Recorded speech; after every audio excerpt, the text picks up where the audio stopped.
பீகார் தேர்தலில் இதை பேசுகிறாரு. அங்கே திமுகவை அவங்களுக்கு எதிராக தேர்தல் களத்தில் நிற்குது. உங்களை நோக்கி வரக்கூடிய கேள்விக்கு பதில் சொல்ல துப்பு இல்லை, திராணி இல்லை. அதனால் இந்த பீகார் மக்களுக்கு ஏதாவது இன்னலை ஏற்படுத்தி அதில் பலனடையலாமா என்கிற நெருப்பு மூட்டி குளிர்காயிற ஒரு உத்தி இது.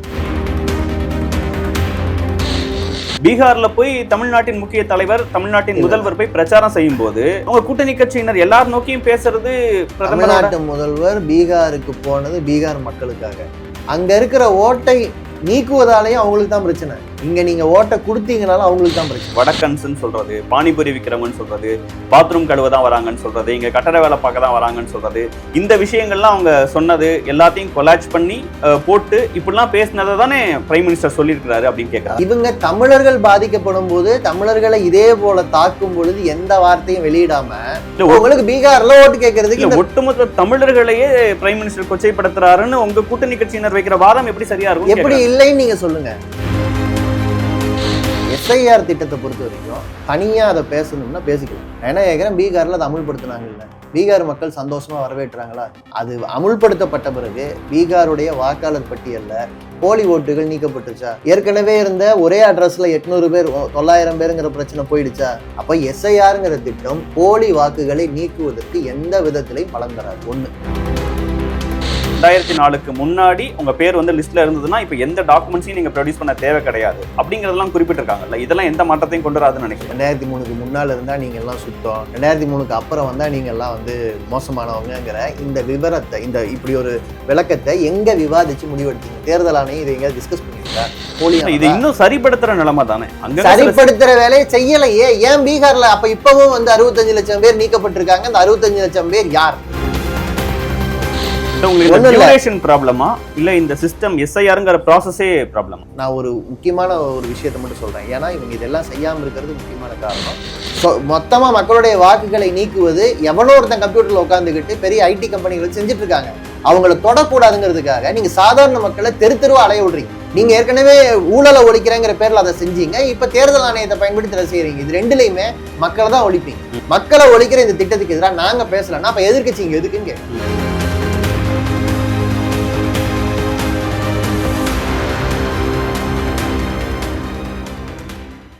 ஆச்சி அதிரசமா விடுங்க, கையில தட்டி சூடான எண்ணெயில பொரிச்சா அதிரசம் ரெடி.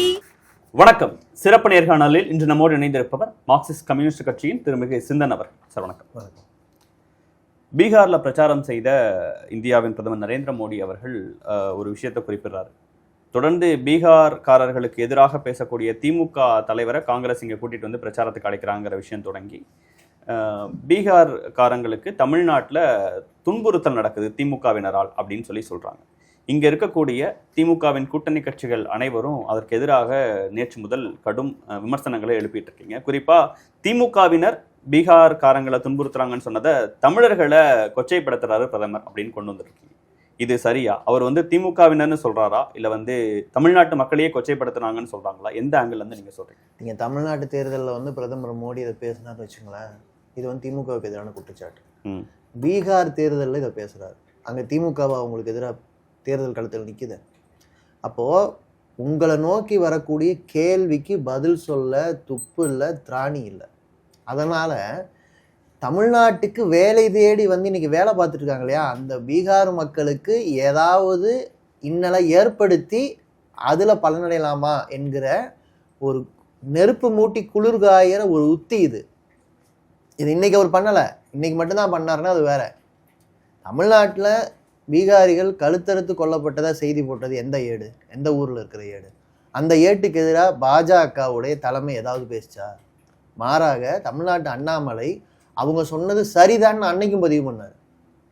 அங்கே வேற மாநிலத்திலேருந்து படிக்கிறவங்களுக்கு அண்ணாமலை ஒரு தமிழ்நாட்டு தலைவர், ஓ பாருங்க தமிழ்நாட்டிலேருந்தே ஒருத்தர் சொல்றாரு. ஆனால் உண்மை என்ன? பாஜகவுடைய கையால் அவர் எல்லா பிரதமர் மோடி ஒரு நரேட்டிவ் கட்டமைக்கணும்னா தமிழ்நாட்டிலிருந்து ஆமாமான்னு சொல்றதுக்காக பாஜக நிறைய தலைவர்கள் இருக்காங்களா, அதில் முன்னணியில் அவர் நின்று பேசுவாங்க. இப்போ இவங்க பிரச்சாரத்தை இப்படி கட்டமைக்கிறன்னு முடிவு பண்ணிட்டாங்க. ஏன்னா ஒடிசா தேர்தலில் அவங்க அதை தானே பண்ணாங்க. ஒடிசா தேர்தலில் நீங்கள் வந்து பூரி ஜெகநாதர் கோயிலுடைய சாவி தமிழ்நாட்டில் இருக்கிறதா பேசுனது எந்த வாய்? அது தமிழர்கிட்ட இருக்குன்னு சொன்னாங்க சார், ஒரு இண்டிவிஜுவல் தானே. ஆமாங்க, அதையும் தான் நான் கேட்குறேன். ஒரு மோசமான விளம்பரம் போட்டாங்க.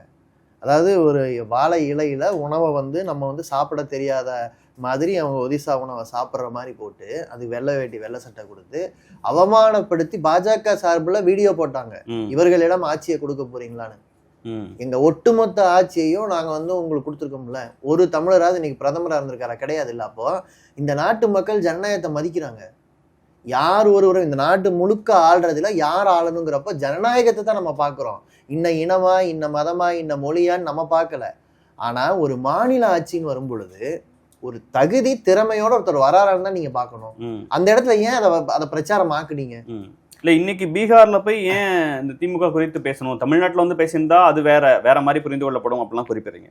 பீகார்ல போய் தமிழ்நாட்டின் முக்கிய தலைவர், தமிழ்நாட்டின் முதல்வர் போய் பிரச்சாரம் செய்யும் போது அவங்க கூட்டணி கட்சியினர் எல்லாரும் நோக்கியும் பேசுறது. தமிழ்நாட்டு முதல்வர் பீகாருக்கு போனது பீகார் மக்களுக்காக. தமிழ்நாட்டில் நாம வந்து இன்றைக்கு நடத்துற பல போராட்டங்கள் பீகார் மக்களுக்கும் சேர்ந்து. அங்கிருந்து ஒரு ஓட்டிங்க வரப்போறது கிடையாது. எங்க சிபிஎம் கூட அங்க நிக்குது, அது வேற. திராவிட முன்னேற்ற கழகத்துக்கும் பீகாருக்கும் நேரடியா சம்பந்தம் கிடையாது. ஆனா அந்த முதல்வர் அங்க போறாருன்னா எதனால? சார் இந்தியா கூட்டணியில அவர் ஒரு முக்கியமான அது மட்டும் இல்லைங்க. எஸ்ஐஆர்னு ஒரு திட்டம் கொண்டு வரீங்க. எஸ்ஐஆர் திட்டம் முதல் பீகார்ல அமலாகுது. பீகார்ல லட்சக்கணக்கான தொழிலாளர்களுக்கு இருக்கக்கூடிய ஓட்டுகளை இல்லாம பண்றீங்க. அதுல வந்து அதிகமான எண்ணிக்கை முஸ்லிம்கள், அதிகமான எண்ணிக்கை பெண்கள். அதுக்கு ஈக்குவலா தமிழ்நாட்டுக்கு வேலை தேடி வந்திருக்கிற பீகாரிகள் அங்க உங்களுக்கு ஓட்டை தூக்கிட்டு இங்க கொடுக்கலாம்னு ஒரு திட்டம். நாங்க என்ன கேட்கிறோம்? அங்க இருக்கிற ஓட்டை நீக்குவதாலேயும் அவங்களுக்கு தான் பிரச்சனை. இங்க நீங்க ஓட்டை கொடுத்தீங்கனாலும் அவங்களுக்கு தான் பிரச்சனை. இல்ல உங்களுக்கு பிரச்சனை யாருன்னா கிடையாது சொல்றாங்க. அதான் நான் எப்படின்னு சொல்றேன். நான் ஒரு வாக்காளருடைய வாக்கு எப்ப பயன்படும்? தேர்தல் சம்பந்தப்பட்ட. அது மட்டும் இல்ல, தனக்கு தெரிந்த அரசியல் நடக்கிற மாநிலத்துல தனக்கு விருப்பமான அரசியல்வாதியும் அரசியல் கட்சியும் இருக்கிற இடத்துல அவர் வாக்களிச்சாருன்னா தன்னுடைய தேர்வை செய்வார். வேற ஒரு மாநிலத்துல பிறந்த அந்த மாநிலத்துல முழு வாழ்க்கையும் வச்சுக்கிட்டு வேலை தேடி வேறு ஒரு மாநிலத்துக்கு வந்தவருக்கு அந்த குறிப்பிட்ட காலத்துக்கு நீங்க இங்கதான் வாக்கு அல்லது இங்க மட்டும்தான் வாக்குன்னு ஆக்குனீங்கன்னா அவர் யாரை தேர்வு செய்வாரு? அது அவர் தன்னோட பிசினஸ்ல அதாவது வருமான பற்றாக்குறை இங்க வந்திருக்காரு. தனக்கு வாழ்க்கைக்கு என்ன அந்த நேரத்துக்கு என்ன லாபமோ அந்த முடிவெடுப்பாரு. அப்ப அவரு ஜனநாயகத்திலிருந்து நீங்க வெளியேற்றுறீங்க. இத பேசுறதுக்கு இந்தியா கூட்டணி கட்சிகள் தானே இருக்கு. அவரு வாழ்ந்த பகுதியில, அவரு பிறந்த பகுதியில அவருக்கு வாக்கு கொடுங்க, நீக்காதீங்கன்னு சொன்னதை எப்படி திரிக்கிறாங்க அவங்க?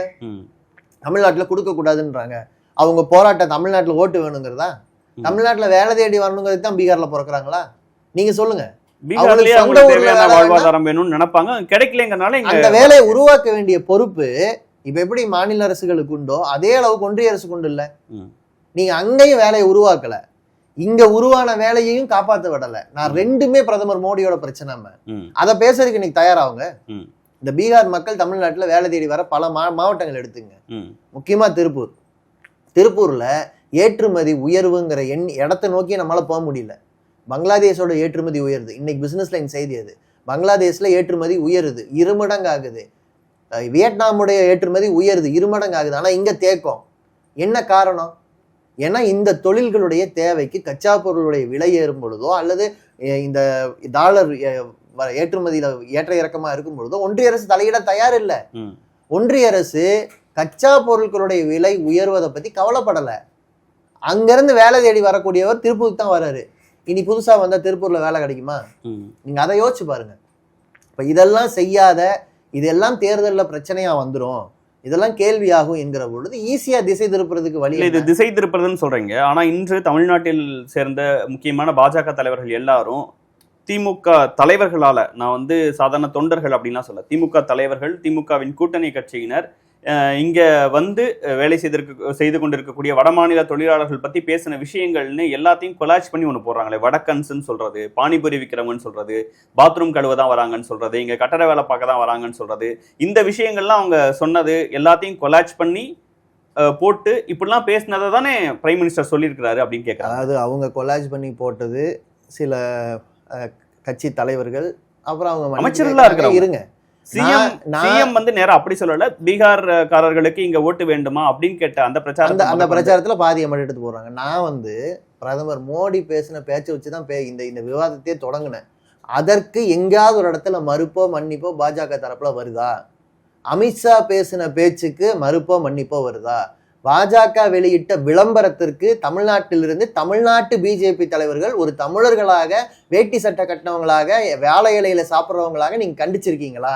அதாவது பாஜகவுடைய தலைவர்கள் பாஜகவினர் இது போல தவறு செய்யும் பொழுது ஒரு மெல்லிய குரலையாவது கண்டிச்சுட்டு இன்னைக்கு பேசுனாங்கன்னா இவங்களுக்கு ப்ராஜெக்ட் இல்லைன்னு சொல்லலாம். இவங்க தமிழர்கள் பாதிக்கப்படும் போது தமிழர்களை இதே போல தாக்கும் பொழுது எந்த வார்த்தையும் வெளியிடாம பிஜேபி அல்லாத கட்சி தலைவர்கள் பல நேரங்களில் பேசிட்டு பின்வாங்கின அல்லது மறுத்த கருத்துக்களை கூட அந்த மறுப்பெல்லாம் எடுத்து வச்சுட்டு அதெல்லாம் ஒரு ஓரமா ஒதுக்கிட்டு எந்த பிரச்சாரத்துக்கு நீங்க இந்த வீடியோவை போட்டீங்க நான் கேட்கறேன். இல்ல உங்களுக்கு பீகார்ல ஓட்டு கேட்கறதுக்கு ஒட்டுமொத்த தமிழர்களையே பிரைம் மினிஸ்டர் கொச்சைப்படுத்துறாருன்னு உங்க கூட்டணி கட்சியினர் வைக்கிற வாதம் எப்படி சரியா இருக்கும்? எப்படி இல்லைன்னு நீங்க சொல்லுங்க. இப்போ தமிழ்நாட்டுல தேர்தல் நடந்து தமிழ்நாட்டில் இருக்கிற கட்சியை நீங்க பேசுறீங்கன்னா அது வேற. பீகாருக்கு தமிழ்நாட்டு முதலமைச்சர் போன காரணம் என்ன? அங்க வாக்கு திருட்டு நடக்குது, இருக்கக்கூடிய ஓட்டுகளை இல்லாமல் செய்ய தமிழ்நாட்டில் வேலை செய்யக்கூடிய தொழிலாளர்கள் உழைப்பாளர்கள் பீகார் தொழிலாளர்கள் உழைப்பாளர்களை திமுக துன்புறுத்துகிறது அப்படிங்கிற விஷயம் அது எப்படி தமிழ்நாட்டு மக்களையே துன்புறுத்தப்படுவதாக உண்மையாக இருந்தா அவங்க ஏன் இருக்க போறாங்க? நீங்க உண்மையை சொல்லுங்க. நாம துன்புறுத்தப்படுற இடத்தை தேடி வருவோமா? அங்கொன்றும் இங்கொன்றுமா தவறு நடந்தா கூட அதை கண்டிக்கிற இடத்துல தான் நாம இருக்கோம். இப்பவும் சொல்றேன், தமிழ்நாட்டில் அப்படி நடந்தா நாங்க கண்டிப்போம். ஆனா இங்க வேலை தேடி வரக்கூடிய நிலைமையில வச்சிருக்கிறத விட மிகப்பெரிய துன்புறுத்தல் வேற என்ன? அதை செய்வது யார்? எதுக்கு இவ்வளவு தூரம் தள்ளி ஒருத்தர் வேலை தேடி வர நிலைமையில ஒரு மாநிலத்தின் மக்கள் கோடிக்கணக்கில் இருக்கணும்? இந்த கொள்கை விவாதமாக இதை மாத்துறதுக்கு நீங்க இருக்கீங்களா இல்லையா? சரியா? இது ரெண்டாவது பிரதமர் மோடி பேசின பேச்சுக்கு மறுப்பு தெரிவிப்பதோ அல்லது குறைந்தபட்ச ஒரு எதிர்ப்பை தெரிவிப்பதோ பாஜக தரப்புலேருந்து இல்லைங்கிறத, இன்றைய நொடி வரை இல்லைங்கிறத நம்ம பேசித்தானே ஆகணும். அது அரசியல் பிரச்சாரமா இல்லை தமிழ்நாட்டில் கட்சி நடத்துறவங்க, தமிழ்நாட்டில் அரசியல் நடத்துறவங்க இந்த குறைந்தபட்ச நாகரிகத்தை உங்க பிரதமர்கிட்ட, உங்க கட்சி தலைவர்கிட்ட இல்ல, உங்க பிரதமர்கிட்ட கேட்க வேண்டாமா? உங்க உள்துறை அமைச்சர்கிட்ட கேட்க வேண்டாமா? இல்ல, எப்பவுமே வடக்கு தெற்குங்கிற பிரச்சாரத்தை வச்சுதான் இங்க இருக்கக்கூடிய திமுக கூட்டணி கட்சிகள் ஒரு பிழைப்பு நடத்திட்டு இருக்காங்க, அரசியல் பிழைப்பு அப்படிங்கிறது அவங்களுடைய வாதம். இல்ல, அதுல என்ன பொய் இருக்குன்னு சொல்லணும். தமிழ்நாட்டு மக்கள் அதை ஏத்துக்கிட்டு இருந்திருக்காங்க. ஏன்னா நீங்க வரி அதிகமா கொடுக்கறதுங்கிறது தமிழ்நாட்டில் கொடுக்குறாங்கன்னு சொன்னா அது உண்மைதான். அதிகமான பங்கை பெறக்கூடிய வட மாநிலங்கள் தங்கள் சொந்த மக்களுக்கு ஒரு மருத்துவமனையோ ஒரு கல்வி நிறுவனத்தையோ கட்டலை அல்லது மக்கள் வாழ்வாதார அடிப்படையில் அவங்களை உயர்த்துவதற்கு எதையும் செய்யலைன்னா அது ஃபேக்ட் பேஸ்டு. அதான உண்மை. வடக்கு தெற்குங்கிறத வெறுமனே அந்த வடக்கு இருக்கிற மக்களுக்கு எதிராக இங்க பேசுறதா நினைக்காதீங்க. அந்த மாதிரி எதுவுமே நடக்கல. இங்கிருந்து போகக்கூடிய ரயில்களும் அங்கிருந்து வரக்கூடிய ரயில்களுக்கும் இருக்கிற வித்தியாசத்துல நம்ம புரிஞ்சுக்கலாம். வாழ்நிலை அவ்வளவு மோசமா இருக்கு. இப்போ பீகார் மக்களுக்கு வாக்குரிமை மறுக்கப்படுது. கேள்வி கேட்கிற இடத்துல கூட அங்க இருக்கக்கூடிய மக்களால போராட முடியல, கேள்வி கேட்க முடியல. அவங்க பல மாநிலங்கள்ல வேலை தேடி வந்திருக்கிறாங்க. இது உண்மையா இல்லையா? இப்ப வாக்குரிமை மறுக்கப்படுற நிலைமையில ஒரு மக்கள் இருக்கும் பொழுது அந்த மக்களுக்காக பேசுவத அந்த மக்களுக்கு எதிராகவே திருப்புறதுங்கிறதான் அரசியல். பீகார் மக்களுக்கு கொடுக்கப்பட்ட நிதி அந்த மக்களுடைய வளர்ச்சிக்கு செலவு பண்ணுங்கன்னு சொல்றதுல எங்க பீகார் மக்களுக்கு எதிரான அரசியல் இருக்கு? வளர்ச்சிக்கு நீங்க பண்ணல, அதனாலதான் மீண்டும் மீண்டும் கொடுக்க வேண்டி இருக்கு என்பதுல என்ன எதிர்ப்பு இருக்கு? அதே மாதிரி ஒரு பக்கத்துல ஒரு பகுதியில நீங்க மக்கள் தொகையை அதிகமாக உயர்வதற்கும் விட்டுவிட்டு மக்கள் தொகையை கட்டுப்படுத்தினவங்களுக்கு தண்டனை கொடுக்குறீங்கன்னு சொல்றதுல பீகாருக்கு எதிரான அரசியல் என்ன இருக்கு? கட்டுப்படுத்துவதற்கு நீங்க இன்சென்டிவைஸ் பண்ணீங்கன்னா மற்ற மாநிலங்கள் அதை நோக்கி போவாங்க தானே. அப்ப அது வேணான்னு நினைக்கிறீங்க. அதாவது மக்கள் பிற்பட்ட நிலைமையிலேயே இருக்கட்டும், படிக்காமையே இருக்கட்டும் அப்படின்னு நீங்க நினைக்கிறீங்க. இந்த அரசியலை எக்ஸ்போஸ் பண்றது எப்படி வட மாநிலத்தில் வாழக்கூடிய மக்களுக்கு எதிராக இருக்க முடியும்? ஹிந்தி பேசுவதை திணிக்காதீர்கள்னு சொல்லுவது எங்க மேல. ஹிந்தி பேசுற மக்களுக்கு ஹிந்தி சொல்லி கொடுங்கன்னு சொல்றதுன்னு சேர்த்தான் நாங்க செய்யறோம். அந்த பேசுற மக்களுக்கு கல்விக்கூடமே கட்டாம விட்டுட்டு பள்ளிக்கூடம் கட்டி வச்சிருக்கிறவன்ட்ட பாட புத்தகத்தை கொடுத்து நீ பாடமும் சொல்லி கொடு, என் மொழி படிச்சவனுக்கு வேலையும் கொடுன்னு கேட்குறீங்க. அதை அந்த மாநிலத்திலேயே செய்யுங்க. இந்தி டீச்சர்கள் அதிகமா இந்தி மொழி பேசுற மாநிலத்தில் வேலைக்கு எடுத்தா யாராவது எதிர்க்க போறோமா? இந்த கேள்வியை ட்விஸ்ட் பண்றதுதானே உங்களோட ஆர்குமெண்டோட நோக்கமே. இன்னொரு முக்கியமான விஷயமா தமிழ்நாட்டில் மீண்டும் விவாதத்தை கிளப்பி இருக்கக்கூடிய விஷயம் SIR. வழக்கம் போல தேர்தல் ஆணையத்தின் தரப்புல இருந்து இதை நாங்கள் ஒழுங்குபடுத்துவதற்காக செய்யக்கூடிய ஒரு விஷயம்னு சொல்றாங்க. ஆனா இதற்கு மீண்டும் திமுக கூட்டணி கட்சியினர் கடுமையான எதிர்ப்பை தெரிவிக்கிறாங்க. அதிமுக வரவேற்குது. இந்த மாதிரி ஒரு SIR மாதிரியான ஒரு விஷயம் தேவை, இங்க இந்த ஒழுங்குபடுத்துதல் அப்படிங்கிற விஷயம் தேவை அப்படின்லாம் சொல்றாங்க. அதை ஏன் நீங்க எதிர்க்கிறீங்க? இல்லை, அதிமுகவுக்கு உண்மையில வேற வழி இல்லை. எடப்பாடி பழனிசாமிக்கு அவங்க கட்சியிலிருந்து வெளியில போனவங்களையே திரும்ப கொண்டு வர வழி இல்லை. ஒவ்வொன்றா போயிட்டே இருக்காங்க. அது பாஜகவோட பிளான். அந்த பிளானை நிறுத்த முடியாது. உங்கள் சொந்த கட்சியை காப்பாற்றுற பாஜக திட்டத்துக்கு எதிராக போராடவே முடியாது. நீங்கள் தமிழ்நாட்டுக்கு எதிரான பாஜக திட்டத்துக்கு எதிராக நீங்கள் எப்படி போராடுவீங்க? ஸோ எடப்பாடி பழனிசாமி அதை செய்ய மாட்டார். எஸ்ஐஆர் திட்டத்தை பொறுத்த வரைக்கும் தனியா அதை பேசணும்னா பேசிக்கலாம். நான் என்ன கேட்குறேன், பீகார்ல அதை அமுல்படுத்தினாங்கல்ல, பீகார் மக்கள் சந்தோஷமா வரவேற்றாங்களா? கிடையாது. அது அமுல்படுத்தப்பட்ட பிறகு பீகாருடைய வாக்காளர் பட்டியல்ல போலி ஓட்டுகள் நீக்கப்பட்டுருச்சா? கிடையாது. ஏற்கனவே இருந்த ஒரே அட்ரஸ்ல 800 பேர் 900 பேருங்கிற பிரச்சனை போயிடுச்சா? கிடையாது. தமிழ் பேர்ல தமிழ்ல மலையாளத்திலையும் பேர் அடிச்சு பீகார் பட்டியல்ல பேர் இருக்கு, அந்த பேரை நீக்கிட்டாங்களா? கிடையாது. உத்தரப்பிரதேசத்துல இருக்கக்கூடிய 5000 ஓட்டுகள் அப்படியே பீகாருக்கு காப்பி பண்ணி பேஸ்ட் பண்ணப்பட்டதை எக்ஸ்போஸ் பண்ணாங்க, அது மேல ஏதாவது நடவடிக்கை எடுத்தாங்களா? கிடையாது. அவங்க சொந்தமா ஒரு சாஃப்ட்வேர் வச்சிருக்காங்க, போலி 2 போட்டோ ஒரே இடத்துல இருந்தா அதை கண்டுபிடிச்சு போலிகளை நீக்குவது. 14 லட்சம் போலிகள் உள்ள இருக்குங்கிறது தனியாரா செஞ்ச ஆராய்ச்சியில கண்டுபிடிச்சது, அதை நீக்கினாங்களா? கிடையாது. அப்ப எஸ்ஐஆருங்கிற திட்டம் போலி வாக்குகளை நீக்குவதற்கு எந்த விதத்திலையும் பலன் தராது. ஒண்ணு, பாஜக ஆட்சிக்கு வந்ததுக்கு பிறகு தேர்தல் மையப்படுத்தி 3 திட்டங்களை செயல்படுத்தியிருக்காங்க. முதல் திட்டம் ஒரு நாடு ஒரு தேர்தல், அதை நோக்கி போயிட்டு இருக்காங்களா? வேகமா போயிட்டு இருக்காங்க. 2வது திட்டம் தேர்தல், இந்த நம்முடைய மறுவரையறை, தொகுதிகளை மறுவரையறை செய்வது. இந்த 2ஐயும் செய்வதற்கு முன்னால அவங்க செய்ய நினைக்கிறது தான் எஸ்ஐஆர். எஸ்ஐஆர்ல போலி வாக்குகளை நீக்க மாட்டீங்க, அதுல இருக்கக்கூடிய முறைகேடுகளை அகற்ற மாட்டீங்க அப்படின்னா அதெல்லாம் இருக்கும். அதெல்லாம் இருக்கும்போது யாரை நீக்கிறீங்க? இதுதான் கேள்வி. இன்னொன்னு, அதை ஏன் இப்ப செய்றீங்க? இல்ல, போலி வாக்காளர்களை நீக்குவதற்காக ஒரு முயற்சி தான் இது. இப்ப பீகார்ல சில தவறுகள் நடந்தது, அதெல்லாம் இங்க நாங்க மாற்றிட்டு இருக்கோம் அப்படிங்கிற சில விளக்கங்களை அவங்க சைட்ல இருந்து பேசுறாங்க. அங்க ஏற்கனவே பிஎல்ஓஸ் வீட்டில் போயிட்டு அந்த ஃபார்மை வாங்கும் போது அப்பயே டாக்குமெண்ட்ஸ் கேட்டுட்டு இருந்தாங்க. இப்போ அதெல்லாம் இல்லை. 2004க்கு முன்னாடி உங்க பேர் லிஸ்ட்ல இருந்ததுன்னா இப்போ எந்த டாக்குமெண்ட்ஸையும் நீங்க ப்ரொடியூஸ் பண்ண தேவை கிடையாது அப்படிங்கிறதெல்லாம் குறிப்பிட்டிருக்காங்கல்ல. இதெல்லாம் எந்த மாற்றத்தையும் கொண்டு வராதுன்னு நினைக்கிறேன். அதான் எந்த டாக்குமெண்ட்டும் ப்ரொடியூஸ் பண்ண வேண்டாம். 2003க்கு முன்னால் இருந்தால் நீங்கள் எல்லாம் சுத்தம், 2003க்கு அப்புறம் வந்தால் நீங்கள் எல்லாம் மோசமானவங்கிற இந்த விவரத்தை, இந்த இப்படி ஒரு விளக்கத்தை எங்கே விவாதித்து முடிவெடுத்தீங்க? தேர்தல் ஆணையம் இதை எங்கேயாவது டிஸ்கஸ் பண்ணியிருக்கா? என்னென்ன காரணங்களுக்காக 2003க்கு பிறகு இந்த பட்டியலில் இணைந்தவர்கள் எல்லாம் மோசமானவர்கள், இது எங்கேயாவது விவாதிச்சிருக்காங்களா? ஆர்டிஐல கேட்டால் பதில் இல்லைங்க. அரசாங்கத்தில் இது எந்த நிலையிலும் விவாதிக்கப்படலை. இப்படி ஒரு பிரச்சனை இருக்கிறதா திடீர்னு உங்க கனவுல யாராவது சொன்னாங்களான்னு நாங்க கேட்கிறோம். 8 முறை இது வரைக்கும் எஸ்ஐஆர் மாதிரி ஒரு விஷயம் நடந்திருக்கு. எஸ்ஐஆர் மாதிரி ஒரு விஷயம் நடந்திருக்கு. பட் பாயிண்ட் என்னன்னா, இது மாதிரி ஒண்ணு நடக்கவே இல்லை. நான் ஏற்கனவே ஒரு விவாதத்துல சொன்னேன், இது மாதிரி இது வரைக்கும் நடந்ததே இல்லை. நான் இதுதான் நிறைய இடத்துல நடந்திருக்கு, ஆனா இதுதான் முதல் முறை. 2004 8 தடவை நடந்தாலும் இதுதான் முதல் முறை. என்ன வித்தியாசம் சொல்றீங்க? என்ன வித்தியாசம்? அதாவது எஸ்ஐஆர் என்று சொன்னால் ஏற்கனவே கிடையாது. ஏற்கனவே நடந்தப்போ வீடு வீடா போய் பரிசோதனை பண்ணி வாக்குகளை கொடுக்க வேண்டிய இடத்தில் தேர்தல் ஆணையம் இருந்துச்சு. தேர்தல் ஆணையம் செஞ்ச தப்பு இல்ல. இந்த முறை பிஎல்ஓஸ் போய் ஒரு சான்ற கையில கொடுத்துட்டு வருவாங்க. அதுல நீங்க கையெழுத்து போட்டு உங்க வாக்க நீங்க நிரூபிக்க வேண்டியது உங்க பொறுப்பு. இது மாதிரி தேர்தல் ஆணையம் இதுக்கு முன்னால் நடந்துகிட்டதே கிடையாது. என்னுடைய வாக்கை உறுதி செய்ய வேண்டியது என்னோட பொறுப்புன்னு ஆக்குனது கிடையாது. கோடிக்கணக்கான பேர் 2 மாசத்துல தன்னோட வாக்கை தான் உறுதி செய்யறதுக்கு பல நாட்கள் காத்து கிடக்க வேண்டியிருக்கும். பல முறை நீங்க அரசு அலுவலகங்களுக்கு நடக்க வேண்டியிருக்கும். ஒவ்வொரு பிஎல்ஓவும் ஒரு வீட்டுக்கு 3 தடவை வரணுங்கிறது இந்த பிளான். பிஎல்ஓங்கிறது யாருங்க? தேர்தல் ஆணையத்துக்கு தனியா நெட்வொர்க்கே கிடையாது. பிஎல்ஓங்கிறது அரசு அதிகாரிகள் தான் இதை செய்வாங்க. இது தமிழ்நாட்டில் எடுத்துக்கிட்டீங்கன்னா இது மழைக்காலம், சில இடங்கள்ல புயல் வரலாம், சில இடங்கள்ல தொடர் மழை வரலாம், நிலச்சரிவு நடக்கலாம். இந்த எல்லா பகுதியிலையும் பிஎல்ஓஸ் வீட்டுக்கு போகணும். அவன் சொந்த வீட்டுக்காரனே தான் வீட்டுக்கு போக முடியாத நிலைமையில இவர் போவார்னு நம்ம கிட்ட கதை சொல்றாங்க. இந்த பக்கம் நீங்க கேரளாவை எடுத்துக்கிட்டீங்கன்னா உள்ளாட்சி தேர்தல் நடந்துட்டு இருக்கு. உள்ளாட்சி தேர்தலே அவங்க தான் நடத்தணும், வீடு வீடா போறதும் அவங்க தான் போகணும். நேச்சுரலா அது நடக்காதுங்க. அரசு அதிகாரி வீட்டுக்கு வான்னு சொன்னா அவர் தான் நம்மளை வர வைப்பாரு. அதான் நடந்தது பீகார்ல, அதான் இங்கேயும் நடக்கும். 2வது பிரச்சனை என்னன்னா, நான் ஏன் இந்த நேரத்துல இதை போய் நிரூபிக்கணும்? இத்தனை ஆண்டு காலம் நான் வாக்களிச்சுட்டு வந்திருக்கேன். வாக்களிச்சுட்டு வரும்போது என்கிட்ட என்னென்ன சான்று இருக்கான்னு கேட்பாங்க. சான்றை கொண்டு போய் கொடுத்துட்டு நான் வாக்களிக்க போறேன். வாக்காளர் அட்டை இருந்ததுன்னா அட்டையை காமிச்சிட்டு வாக்களிக்க போறேன். நீங்க வாக்காளர் அட்டையும் செல்லாதுன்னு சொன்னீங்க. ஆதார் அட்டையை ரொம்ப சண்டை போட்டு இன்னைக்கு ஆதார் அட்டையை ஏத்துக்குன்னு சொல்றீங்க. அதுலயும் இன்னொரு டாக்குமெண்ட் கூடுதலா ஒரு டாக்குமெண்ட்னு சொல்றீங்க. இப்ப இந்த சிக்கலை ஒரு சாதாரண மனிதனுக்கு தேர்தல் நேரத்துல அந்த மற்ற விஷயங்களை யோசிக்க வேண்டிய நேரத்துல இதை ஏன் கொடுக்குறாங்க? அதான் சொன்னேன், போலியை நீக்க மாட்டாங்க, உள்ள இருக்கிற தவறான பெயர்கள் நீக்க மாட்டாங்க, ஏற்கனவே இருக்கிற மிஸ்டேக் அகற்ற மாட்டாங்க, வெறும் சாஃப்ட்வேர் வச்சு செய்ய முடியும், அதை செய்ய மாட்டாங்க.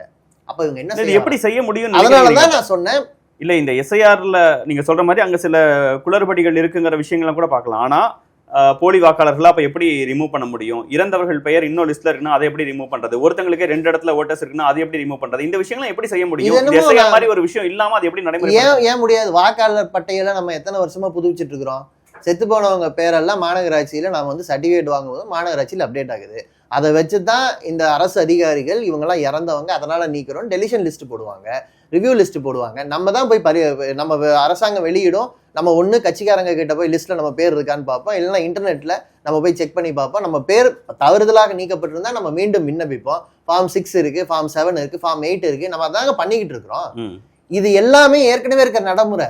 அப்ப புதுசா இவங்க என்ன பண்றாங்கன்னா, இது வரைக்கும் அரசாங்கம் உங்களுடைய பெயரை விட்டால் உங்களுக்கு தெரிவிக்க வேண்டியது அரசாங்கத்தோட கடமை. இந்த முறை இவங்க என்ன பண்றாங்கன்னா, நாம அப்ளை பண்ணணும், உங்க பேரை விடுவிச்சா ஏன் விடுவிச்சோங்கிற காரணத்தை தெரிவிக்க வேண்டிய பொறுப்பு அவங்களுக்கு இல்ல, நீங்க தான் நிரூபிக்கணும். இந்த இடத்த கொண்டு வராங்க. அப்போ இந்த வேலையை செய்வதுங்கிறது ஏற்கனவே அவங்க நான் சொன்னேன் இல்லையா, ஒரு நாடு ஒரு தேர்தல், அப்புறம் தொகுதி மறுவரையறை, இது இல்லாம சிஏஏ சட்டம், குடியுரிமை திருத்தம், இந்த 3 திட்டங்களின் இன்னொரு பகுதியாக நீங்க வேற துறையில பண்ணுங்க, நம்ம வந்து அதை வேற விதமா எதிர்கொள்ளலாம். தேர்தல் நடக்கிற நேரத்துல தேர்தல் ஆணையத்தை பயன்படுத்தி பாஜக RSS உடைய திட்டத்தின்படி மக்களை பிளவுபடுத்துவதற்காக இதை கொண்டு வராங்க. 3 லட்சம் பேர் வந்து பீகார்ல வெளியிலிருந்து வந்து புகுந்து விட்டதாக நீங்க நோட்டீஸ் கொடுக்குறாங்க. அந்த 3 லட்சம் பேர் யாரு, அவங்க எவ்வளவு கஷ்டப்பட போறாங்க, அவங்க தன்னை நிரூபிக்க எவ்வளவு போராட போறாங்கன்னு தெரியாது. அஸ்ஸாம் அனுபவம் நமக்கு தெரியும். அஸ்ஸாம்ல ஒரு மிக கொடுமையான அனுபவத்தோட அது முடிஞ்சுது. இன்னும் அது தொடர போகுது. ஏன்னா அஸ்ஸாமுக்கு வேற விதமா SIR கொண்டு வர போறாங்க. அப்ப தமிழ்நாட்டிலையும் கேரளாவிலையும், நீங்க தமிழ்நாட்டில் எடுத்துக்கிட்டீங்கன்னா இலங்கையிலிருந்து அகதியாக வந்த பல ஆயிரம் பேர் இங்க இருக்காங்க. இப்ப அவர்களுடைய நிலைமை, அவர்களாக சந்தேகப்பட்டு மற்றவர்களை துன்புறுத்த போற எதிர்கால நிலைமை, இதெல்லாம் நினைச்சு பாக்குறேன். எல்லார்கிட்டயுமே ஓரளவுக்கு அவங்க குறிப்பிட்டிருக்க 11 டாக்குமெண்ட்ஸ்ல ஏதோ ஒரு டாக்குமெண்ட் டெஃபினட்டா இருக்கும்ல. மோஸ்ட்லி டாக்குமெண்ட் இல்லாத இடத்துல பீகார்ல இதை அமுல்படுத்தும் போது மோசமா நடந்தது. டாக்குமெண்ட் கொஞ்சம் இருக்கும் தமிழ்நாட்டில், நான் இல்லைன்னு சொல்லலாம். ஆனால் அப்போ கூட குடியுரிமையை நிரூபிக்கிற டாக்குமெண்ட் இந்தியாவில் எல்லாருக்குமெல்லாம் நம்ம தரல. குடியுரிமை நிரூபிக்கிறதுங்கிற ஒரு புது பிரச்சனைங்க, அது உள்துறையோட பிரச்சனை. இந்த நாட்டுக்குள்ள ஒருவேளை யாராவது புகுந்து வந்துட்டாங்கன்னு சொன்னா அது உள்துறை கண்டுபிடிச்சு அந்த சம்பந்தப்பட்டவங்களை விசாரிக்கும். ஆனா ஒட்டுமொத்த மக்களையும் விசாரிக்கிறதுன்னு இருக்குல்ல. இல்ல இப்ப நீங்க சொன்ன மாதிரி ஆல்ரெடி இருக்கக்கூடிய அந்த வாக்காளர் பட்டியல் லிஸ்ட்ல இப்ப என்னோட பேரண்ட் பேர் யாராவது ஒருத்தங்க, அம்மா அப்பா யாராவது ஒருத்தங்க பேர் இருந்தா கூட போதுமானது, வேற எந்த டாக்குமெண்ட்டையும் ப்ரொடியூஸ் பண்ண தேவையில்லைங்கிற விளக்கங்கள்லாம் தராங்கல்ல. ஆமா, இதுதான் நான் கேட்கிறேன். இப்போ இவ்வளவு பெரிய விளக்கத்தை நீங்க தரதுக்கு பொதுவா ஏற்கனவே இருக்கிற முறையில நீங்க வாக்காளர் பட்டியல் திருத்தம் செஞ்சுட்டு போலாமே, அப்படித்தானே நம்ம இப்போ ஏற்கனவே பண்ணிக்கிட்டு இருக்கிறோம். இந்த முறையில் நீங்க புதுசா சான்றுகளை கொடுக்க வேண்டும் என்கிற நிர்பந்தத்தை ஏதோ 2003க்கு பிறகு பிறந்த அல்லது 2003க்கு பிறந்த பிறகு இணைக்கப்பட்ட அப்பா அம்மாவுக்கு ஏற்படுத்துறேன்னு சொல்றீங்கல்ல, அந்த பிரச்சனையை எங்க விவாதிச்சீங்க? இதுதான் பிரச்சனைன்னு எங்காவது டிஃபைன் பண்ணியிருக்கீங்களா, என்ன காரணத்தினாலன்னு? அப்ப இவங்கெல்லாம் இருந்து வாக்களிச்சு தேர்ந்தெடுக்கப்பட்ட பிரதமர் மோடி 3 தடவை பிரதமரா இருக்கிறார். அப்ப அவரு அந்த தேர்வின் மீது உங்களுக்கு ஏதாவது கேள்வி இருக்கா? மாநிலங்கள்ல இதே மக்கள்லாம் இருந்து வாக்களிச்சிருக்காங்க. அப்ப அந்த தேர்வுகள்லாம் போலியா? இது இன்னும் சரிப்படுத்துற நிலைமை தானே. சரிப்படுத்துற வேலையை செய்யலையே. ஏன் பீகார்ல அப்ப இப்பவும் வந்து 65 லட்சம் பேர் நீக்கப்பட்டிருக்காங்க. அந்த 65 லட்சம் பேர் யார்? அவங்க திரும்ப அந்த பிரச்சனை வருது இல்ல, அந்த மக்கள் வந்து என்னை விட்டுட்டாங்க, நான் இடம்பெயர்ந்து போனவன், நான் ஏற்கனவே வாக்களிச்சுட்டு இருந்தவன், என்கிட்ட வாக்காளர் அட்டை இருக்கு, என்னுடைய பல்வேறு ஆவணங்களை இவங்க பரிசீலிக்கல, அல்லது விடுவிச்ச ஒரு பட்டியல்ல இல்ல, இணைச்ச ஒரு பட்டியல்ல இல்ல, ரெண்டுலையும் இல்லாம நான் ஒரு 85 வயசு தாத்தா அவர் வந்து பேட்டி கொடுக்குறாரு, நான் எழுத்தாளர், நல்லா அறியப்பட்டவன், விடுவிச்ச ஒரு பட்டியல்ல இல்ல, சேர்க்கப்பட்ட ஒரு பட்டியல இல்ல, என் மனைவி இருக்காங்க, நான் இல்ல, இப்ப நான் எங்க போய் விண்ணப்பிக்கிறது? இந்த பிரச்சனையை கொண்டு வந்து ஏன் சாதாரண மக்களும் கொடுக்கணும்னு கேட்கிறேன். இல்ல உங்களுக்கு டியூரேஷன் ப்ராப்ளமா இல்ல இந்த சிஸ்டம் SIRங்கிற ப்ராசஸே ப்ராப்ளமா? ஏன்னா 1 மாசம் மழை காலம், நவம்பர், அங்க உள்ளாட்சி தேர்தல் நடக்குது, இது போன்ற சிக்கல்கள்னா நேரத்தை அதிகப்படுத்துங்க, இன்னும் நிறைய நாட்கள் கொடுங்கன்னு சொல்றாங்க. தேர்தல் நடந்தாங்கன்னு, தேர்தல் நடக்கணும்ல இந்த 2 மாநிலங்கள்லயும் இல்ல இருக்கிற எல்லா மாநிலங்கள்லயும். அப்ப நாம வந்து டியூரேஷன் கொடுங்கன்னு கேட்டா அப்ப தேர்தல் என்ன பண்ணுவாங்க? இப்ப நாம என்ன கேட்கிறோம்னா, ஏற்கனவே இருக்கிற முறையில செய்யுங்க. ஏற்கனவே இருக்கிற முறையில தப்பு இருக்குன்னா அது நாடாளுமன்றமோ சட்டமன்றமோ விவாதிக்கணும், அல்லது தேர்தல் ஆணையம் விவாதிச்சு மக்கள்கிட்ட கருத்து கேட்கணும். இப்படி ஒரு பிரச்சனை இருக்கு, இந்த பிரச்சனை எப்படி தீர்க்கலான்னு பல கட்சிகளோட பேசி ஒரு முடிவு எடுப்பாங்க. இப்படி ஒரு பிரச்சனை இருக்கா முதல்ல நான் கேட்கிறேன். ஏற்கனவே உள்ள இருக்கிற வாக்காளர்கள் போலியாக இணைக்கப்பட்டார்கள். நான் ஒரு முக்கியமான ஒரு விஷயத்தை மட்டும் சொல்றேன், ஏன்னா இவங்க இதெல்லாம் செய்யாம இருக்கிறது முக்கியமான காரணம். ராகுல் காந்தி ஒரு பிரஸ் மீட்ல ரொம்ப விளக்கமா சொன்னாரு. கர்நாடகாவில் ஆளந்துன்னு ஒரு தொகுதி 10,000 ஓட்டுகள் வித்தியாசத்துல அங்க வெற்றி தோல்வி தீர்மானிக்கப்பட்டுச்சு. அந்த தேர்தல் நடக்கும்போது 2013 தேர்தல் நடக்கும் பொழுது அந்த ஆளந்து தொகுதியில 6,000 ஓட்டுகளை நீக்குவதற்கு சம்பந்தப்பட்ட நபருடைய பேர்ல மகாராஷ்டிராவிலிருந்து விண்ணப்பம் பண்ணாங்க. சம்பந்தப்பட்ட நபர் பேர்ல, ஆனா மகாராஷ்டிராவில் லாகின் பண்ணி விண்ணப்பம் பண்ணாங்க. இந்த 6,000 பேர் நீக்குவது பத்தி ஃபார்ம் 7 சிஐடியுடைய கேஸ் நடந்துகிட்டு இருக்கு. சிஐடி என்ன ஒரே ஒரு விஷயம் கேட்குறாங்க, நான் எல்லாத்தையும் நெருங்கிட்டோம், இப்போ எந்த கம்ப்யூட்டர்லேருந்து பண்ணாங்கன்னு கண்டுபிடிக்க முடியல, அதுக்கு தேர்தல் ஆணையம் ஐபி அட்ரஸுகளை பகிரணும்னு ஒரு விண்ணப்பம் பண்ணாங்க. இன்னைக்கு வரைக்கும் அந்த விண்ணப்பத்துக்கு தேர்தல் ஆணையம் பதில் கொடுக்கல. ஸோ முறைகேடு நடக்கிற இடம் வேற. சம்மந்தப்பட்டவங்க ஓட்டை சம்மந்தப்பட்டவங்களுடைய அனுமதியே இல்லாமல், அவங்க செல்போன் நம்பர் இல்லாமல் நீக்க முடியும். எல்லாத்தையும் நீங்கள் கம்ப்யூட்டரைஸ் பண்ண பிறகு பிரச்சனை வேற இடத்துல நடந்துட்டு இருக்கு. இதை டைவர்ட் பண்ணணுங்கிற நோக்கத்தில் தான் இன்றைக்கு நடந்துட்டு இருக்கிற இந்த பிரச்சனையை நான் பார்க்குறேன். மகாராஷ்டிராவில் கடைசி நேரத்தில் கூடுதலான ஓட்டுகள் சேர்க்கப்பட்டுச்சு. அது தனிநபர்களால் அல்ல, அது மக்கள் பண்ண தப்பு மாதிரி மக்களை நீங்கள் இன்னைக்கு வரிசையில் நிற்க வைக்கிறீங்க. அது கம்ப்யூட்டரில் பண்ணது. நீங்கள் 1000 ரூபாய் நோட்டையும் 500 ரூபாய் நோட்டையும் செல்லாமல் ஆக்குனப்போ எல்லாரும் நினைச்சாங்க ஏதோ 1000 ரூபாய் நோட்டும் 500 ரூபாய் நோட்டும் பதுக்கப்பட்டு தான் கருப்பு பணம் இருக்குன்னு. ஆனால் நீங்கள் 2000 ரூபாய் நோட்டை அறிமுகப்படுத்தும் பொழுது சாதாரண மக்கள் தெருவில் நின்று இருந்தாங்க. ஆனால் சேகர் ரெட்டி வீட்டு கட்டுக்கட்டாக பணம் போச்சு. அந்த ரூட்டை தான் நீங்கள் பிடிக்கணும். அந்த ரூட்டை நீங்கள் அடைக்கவே இல்லை. மொத்தமாக மக்களுடைய வாக்குகளை நீக்குவது எவனோ ஒருத்தன் கம்ப்யூட்டரில் உட்காந்துக்கிட்டு பெரிய ஐடி கம்பெனிகள் செஞ்சுட்டு இருக்காங்க. அவங்கள தொடக்கூடாதுங்கிறதுக்காக நீங்கள் சாதாரண மக்களை தெருவா அலைய விடுறீங்க. நீங்க ஏற்கனவே ஊழலை ஒழிக்கிறேங்கிற பேர்ல அதை செஞ்சீங்க, இப்ப தேர்தல் ஆணையத்தை பயன்படுத்தி அதை செய்யறீங்க. இது ரெண்டுலையுமே மக்களை தான் ஒழிப்பீங்க. மக்களை ஒழிக்கிற இந்த திட்டத்துக்கு எதிராக நாங்க பேசலன்னா அப்ப எதிர்கட்சி இங்க எதுக்குன்னு கேட்கறேன். இந்த பூத் கமிட்டி, கட்சியை சேர்ந்த பூத் கமிட்டிக்காரங்க அவங்களுடைய உதவியையும் நம்ம வாங்கிக்கலாம். அவங்க போய் ஒவ்வொருத்தங்களுக்கும் மக்களுக்கு உதவி பண்ணியும் பிஎல்ஓஸ்ட இந்த டாக்குமெண்ட்ஸை கொடுக்கலாம், இல்ல இந்த ஃபார்ம்ஸை கொடுக்கலாம் அப்படிங்கிற விஷயங்கள் எல்லாமும் அவங்க எல்லாம் தான் ஏற்கனவே வேலை பார்த்துட்டு இருந்தாங்க. அதாவது அரசியல் கட்சிகள் இல்லாம நடக்கவே நடக்காது.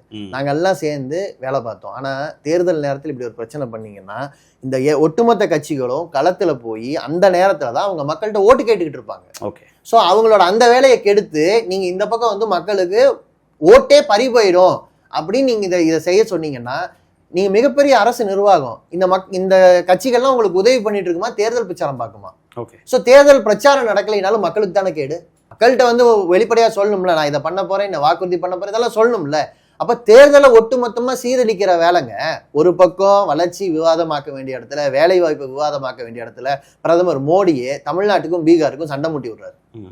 இதோட சம்பந்தப்பட்ட ஒரே ஒரு விஷயம், நீங்க அந்த 11 டாக்குமெண்ட்ஸ் பத்தி சொன்னீங்க. 12வது டாக்குமெண்ட் ஆதார் கார்டு, 13வது டாக்குமெண்ட் கொஞ்சம் நிறைய விவாதங்களை ஏற்படுத்துற விஷயம், புலம்பெயர் தொழிலாளர்கள் பத்தின ஒரு விஷயம்.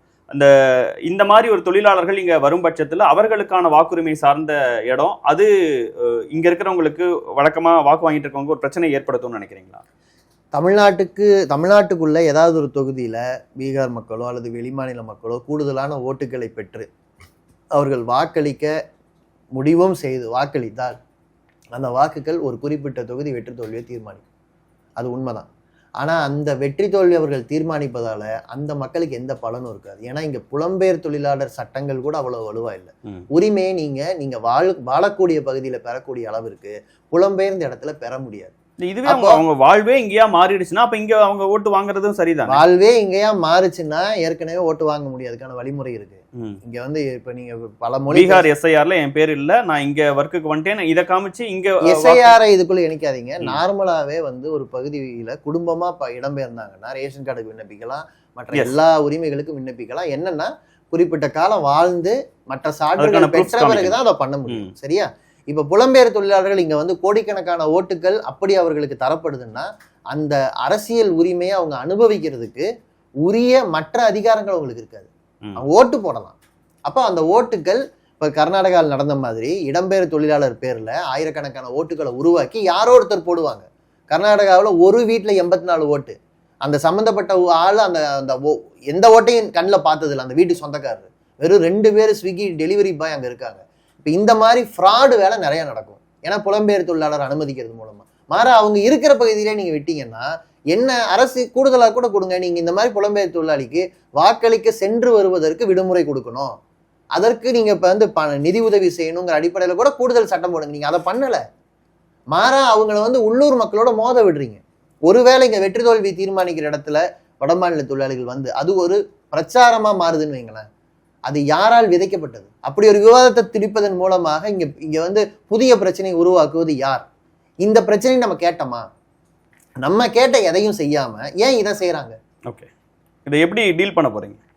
ரொம்ப முக்கியமான கேள்வி இதுதான். அதாவது இது அரசியல் பிரச்சனை. சாதாரண மக்களுடைய அதிகாரம் பறிக்கப்படுகிற பிரச்சனை.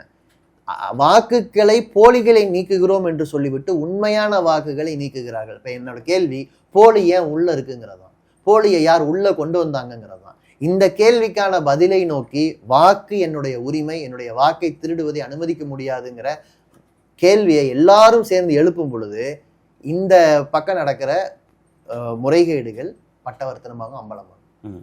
பேசி மக்களிடம் அம்பலப்படுத்தி தான் நாங்கள் இதை எதிர்கொள்ள போறோம். ஓகே, அல்டிமேட் அதிகாரம் அவங்க கிட்ட தானே இருக்கு. ஓகே.